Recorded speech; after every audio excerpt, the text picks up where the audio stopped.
The cursed game. It was Sam's idea to stop at the thrift store. He always had a thing for old weird stuff, and the rest of us, Mia, Lucas, and me, just went along for the ride. I wasn't looking for anything, but Sam called us over to a dusty shelf in the back. "Check this out," he said, holding up a battered box. The cover was faded, but you could still make out the title, The Game of Fates. Beneath it, in smaller letters, "Play to win, play to survive." Mia laughed. "That's dramatic." "Looks ancient," Lucas said, brushing off cobwebs. "Probably missing half the pieces." Sam grinned. "That's what makes it fun. Let's get it." I didn't like the look of it. Something about the box made my stomach twist, but I didn't say anything. We bought it for $5 and took it back to Sam's place that night. The board unfolded like a map, covered in strange symbols and winding paths that didn't seem to lead anywhere. The pieces were little figurines, carved from wood, but so detailed they almost looked alive. There were no dice, just a single spinner with numbers etched into its surface. The rules were simple enough. Spin the wheel, move your piece, draw a card when instructed. The cards had tasks written on them, some easy, some strange, but nothing too out of the ordinary. At first, we started playing around 8 p.m. By 9, things started to feel off. Mia was the first to notice. She drew a card that said, "Turn off all the lights in your home for 1 hour." She laughed nervously and said, "Creepy." But she did it anyway. We sat there in the dark with only candles for light, and that's when I felt it. The air seemed heavier somehow, like we weren't alone in the room anymore. Lucas spun next and got, "Leave a door open overnight." He scoffed, but shrugged it off as harmless superstition. Then it was my turn. My card read, "Burn something sentimental." My chest tightened as I stared at it.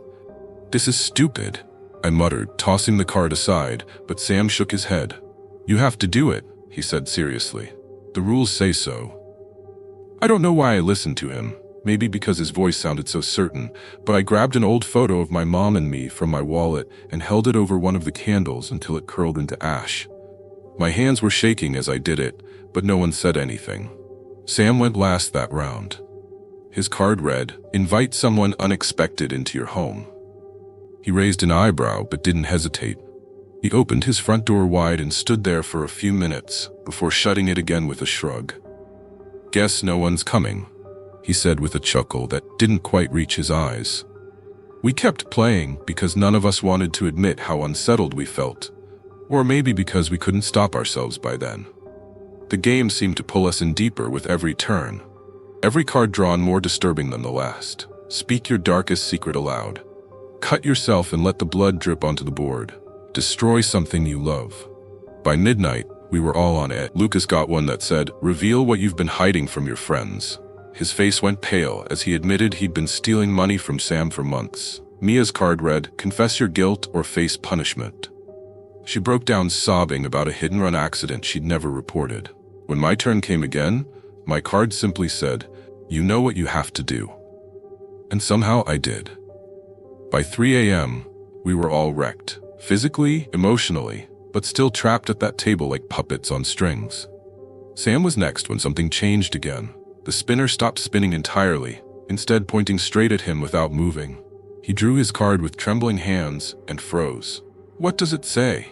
Mia whispered hoarsely, but Sam didn't answer, instead staring blankly ahead, as if whatever he read had broken something inside him. Then suddenly, the candles flickered out, plunging us into darkness, and somewhere deep within house, a low guttural laugh echoed, sending chills down spine. We never saw Sam again after that night, but sometimes late at night, I swear hear faint sound spinning wheel followed by distant laughter, growing closer each time. The Forgotten Diary. I never wanted to change schools, but Mom's new job left us no choice. On my first day, I stood in front of my assigned locker, fumbling with the combination. The metal door creaked open, revealing a musty interior and something unexpected, a battered leather-bound book wedged in the back corner. Curiosity got the better of me. I pulled it out, running my fingers over the worn cover. No name, no markings, just an old diary, probably forgotten by some past student. I stuffed it in my backpack, intending to turn it in to the office later, but I didn't. That night, alone in my new room, I opened it. The pages were filled with neat handwriting, dated entries stretching back months. I flipped to the first page, dated 3 days ago, the day before I started at this school. New girl arrives tomorrow. Brown hair, green eyes, she'll wear a blue sweater and struggle with her locker combination. My blood ran cold. That was me, down to the sweater I'd chosen for my first day. How could someone have known? I read on, my heart racing. The next entry, dated today, described events that had just unfolded. A fire drill, a fight in the cafeteria, even the exact words my history teacher had used to introduce me to the class. This wasn't possible. Yet here it was, in black and white. The following days blurred together as I obsessively read ahead, watching predictions come true with eerie accuracy. Small details about my life, events at school, even conversations with my mom, all laid out before they happened. I became paranoid, jumping at shadows and second-guessing every interaction. Was I living my life, or just following some predetermined script? A week in, I hit an entry that made my stomach lurch. Jason will ask the new girl out today. She'll say yes, despite her better judgment. Jason was the cute guy from my English class who'd been friendly since day one. Sure enough, that afternoon he caught up with me after school, nervously asking if I wanted to grab coffee sometime. I said yes before I could stop myself, the diary's words echoing in my head. Our date was pleasant enough, but I couldn't shake the feeling of being a puppet on strings. When Jason leaned in for a kiss at the end of the night, I pulled away abruptly and ran home, leaving him confused and hurt. The next entry read, "She'll regret running from Jason. It's the last normal moment she'll have." What did that mean? I flipped ahead frantically, searching for answers. The entries grew darker, more ominous. Vague mentions of shadows following me, whispers in empty rooms, a growing sense of dread. I started seeing things out of the corner of my eye, dark shapes that vanished when I turned to look. At night, I'd wake to the sound of breathing that wasn't my own, only to find my room empty. The diary kept predicting it all with chilling accuracy. I stopped reading ahead, terrified of what I might find. But curiosity always won out, and I'd find myself poring over its pages late at night, heart pounding. Then came the entry I'd been dreading. Today is the day it all ends. She'll try to run, but there's no escaping fate. I slammed the book shut, panic rising in my throat. This couldn't be real. It was just some elaborate prank, or maybe I was losing my mind. But as I got ready for school that morning, every shadow seemed to loom larger. Every creak of the house made me jump. I could feel eyes on me, watching, waiting. At school, the halls felt too quiet, too empty. Even Jason avoided eye contact when we passed in the corridor. Was everyone in on this? By lunchtime, I couldn't take it anymore. I bolted from the cafeteria, running blindly through the school until I found myself in a deserted hallway I didn't recognize. And there at the end of the hall stood a figure. Cloaked in shadow, its edges blurred and shifting as if it wasn't quite solid. It raised a hand, beckoning. I turned to run, but another figure blocked my path. More materialized around me, closing in slowly. With shaking hands, I pulled out the diary and opened to the last page. There, in my own handwriting, was an entry I didn't remember writing. In the end, she understands. We are all just characters in someone else's story, and now it's time for the final chapter. As the shadows engulfed me, my last thought was of Jason, and the normal life I could have had if I'd never opened that cursed diary. The book fell from my hands, its pages blank once more, ready for the next unsuspecting reader to find it. The hidden door. The house was old, but we loved it. The creaking floorboards, the warped windows, even the faint scent of mildew, it all felt like a story waiting to be told. Claire was the one who found it, scrolling through listings late one night. She'd gasped, showed me the photos, and I knew we were hooked. It had charm. Character. A basement that could be her art studio and enough space for us to finally feel like adults. The first few days were busy, unpacking boxes, arguing over where to put the couch, laughing at how terrible we were at hanging shelves. The basement was last on our list. It was dark and damp, but Claire insisted it had potential. I didn't argue. She always saw beauty where others didn't. It was her idea to clean out the far corner first, where an old cabinet leaned against the wall like it might collapse under its own weight. I was dragging it aside when I noticed something odd. A seam in the brickwork behind it, a door-shaped outline. "Hey," I called out, wiping sweat from my forehead. "Come look at this." Claire appeared beside me, her eyes lighting up with curiosity. "What do you think it is?"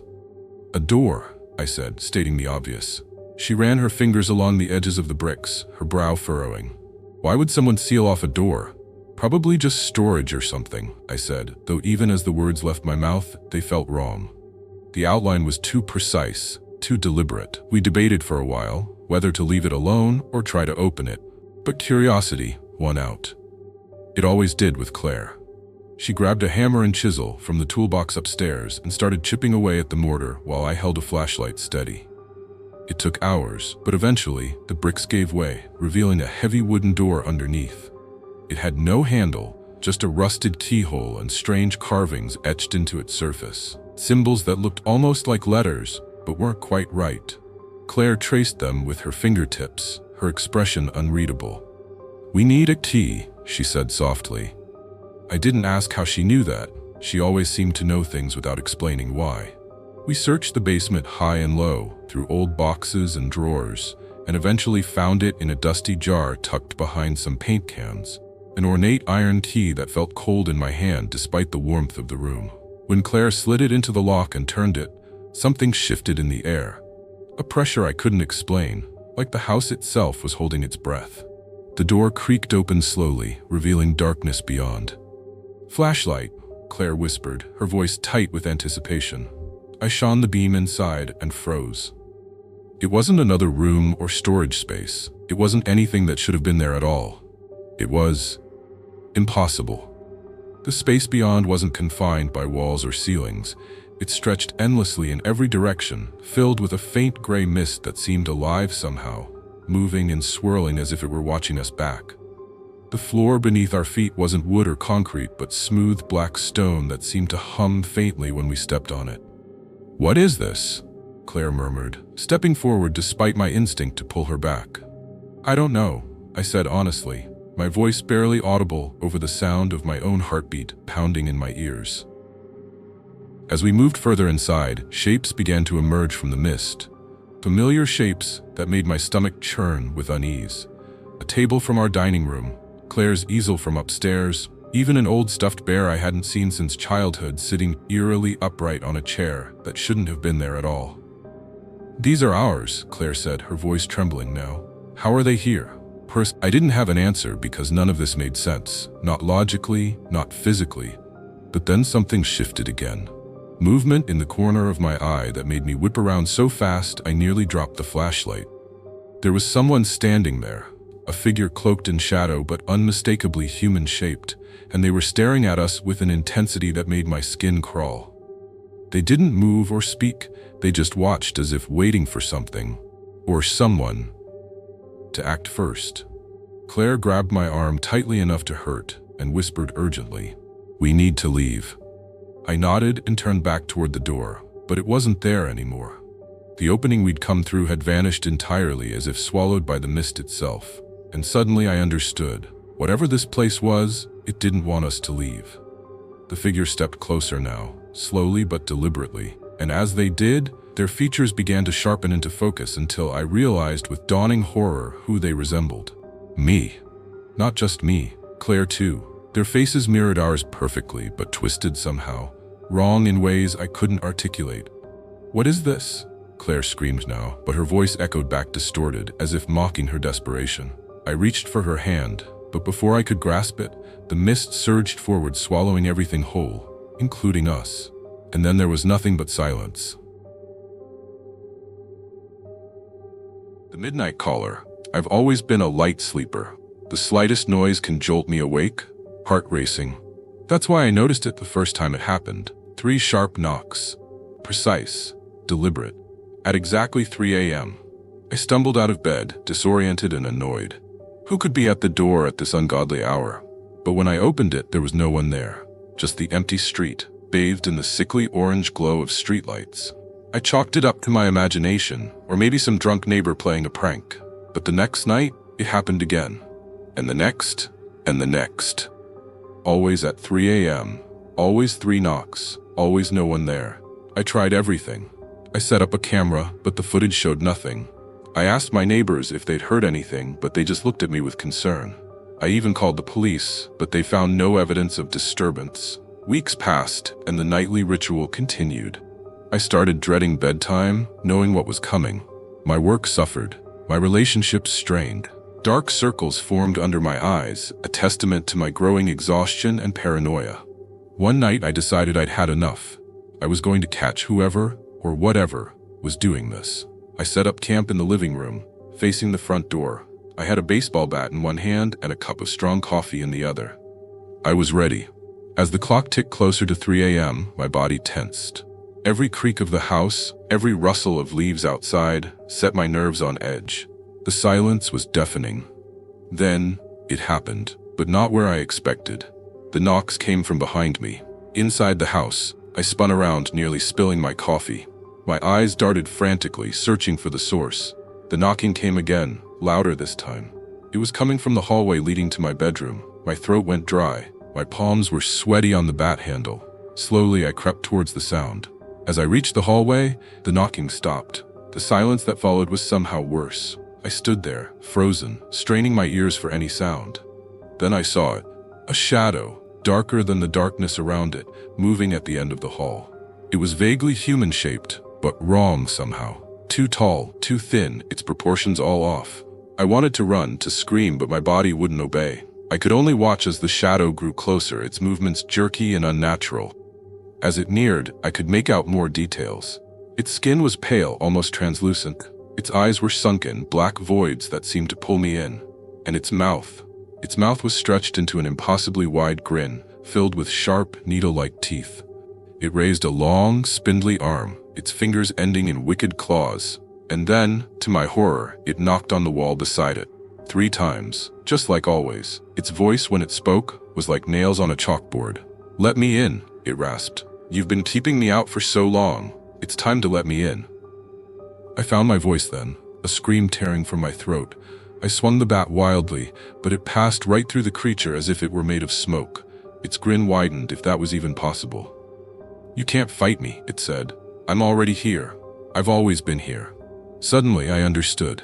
This thing, whatever it was, hadn't been trying to get in from outside. It had been inside all along, knocking to get out. Out of where, though? Out of the house? Out of my mind. As if reading my thoughts, it leaned in close, its breath icy on my face. "Out of you," it whispered. "I've been trapped inside you, and now it's time for me to come out and play." I felt something shift inside me then, a terrible wrenching sensation. The creature's form began to blur, its edges becoming indistinct. To my horror, I realized it was merging with me, seeping into my skin like ink into paper. I tried to resist, to push it away, but it was like fighting against quicksand. The more I struggled, the faster I sank. As the last of it disappeared into me, I felt a change come over me. My body no longer felt like my own. My thoughts were clouded, overtaken by an alien presence. I caught a glimpse of myself in the hallway mirror. My eyes were black voids now, my mouth stretched into that terrible grin. And then I heard it. 3 knocks, coming from inside my head. The midnight caller had finally gotten in, and now it was my turn to knock.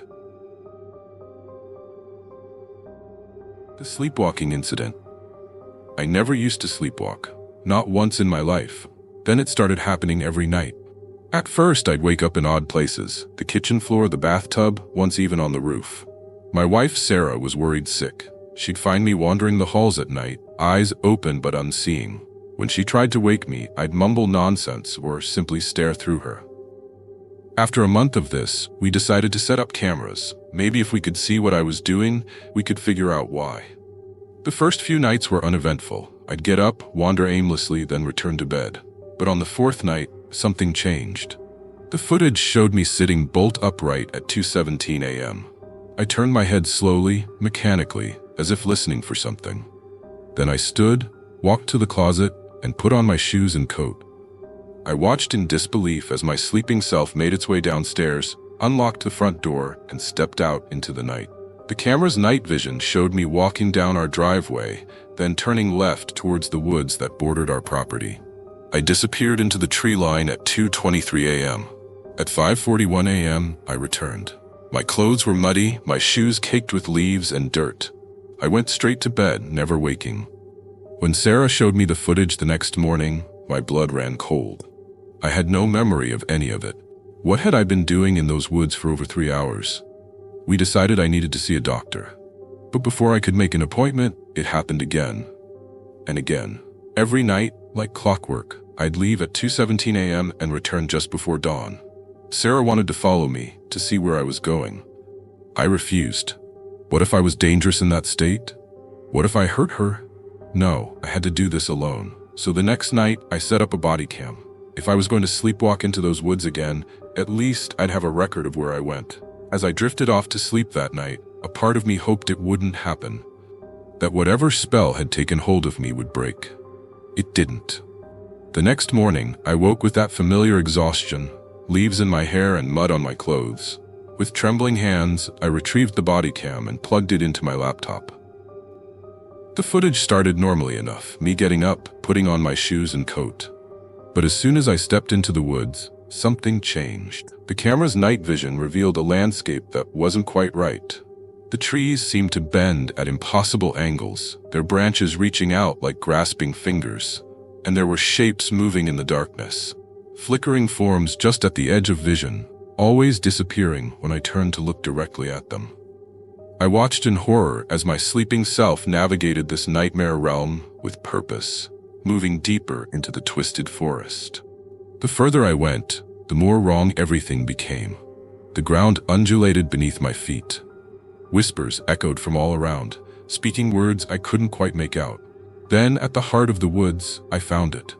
A clearing, perfectly circular, bathed in an eerie blue light that seemed to come from nowhere and everywhere at once. In the center stood a stone altar, ancient and worn, and on that altar lay a book, massive, bound in what looked like human skin. My sleeping self approached the altar without hesitation. I reached out and opened the book. The camera couldn't capture what was written on those pages, but whatever it was, it held my attention for hours. I stood there, reading, occasionally mumbling words in a language I didn't recognize. Just before dawn, I closed the book and made my way back home, navigating the twisting landscape as if I'd done it 1,000 times before. I sat there, staring at my computer screen long after the video ended. This couldn't be real. It had to be some kind of hallucination, vivid dream brought on by stress and lack of sleep. But the mud on my shoes was real. The leaves in my hair were real. And when I looked in the mirror, I saw something in my eyes that hadn't been there before. A knowledge, a hunger. That night, as I lay in bed next to Sarah, I felt it calling to me. The book, the altar, the twisted woods. I knew I would go to it again and again and again. Part of me wanted to fight it, to strap myself to the bed or lock myself in a room with no exit. But a larger part, a part that grew stronger with each passing moment, welcomed it, craved it. As I drifted off to sleep, my last conscious thought was of those pages and the secrets they held. Secrets that were changing me, remaking me into something else. And I smiled. Thanks for joining us in the shadows tonight. If you enjoyed these chilling tales, don't forget to hit that like button and subscribe for more spine-tingling stories every week. Have you got a story of your own? Share it in the comments below. We love hearing from you. And remember, the darkness holds many secrets. Are you brave enough to uncover them? Until next time, keep your lights on and your doors locked. Sweet nightmares.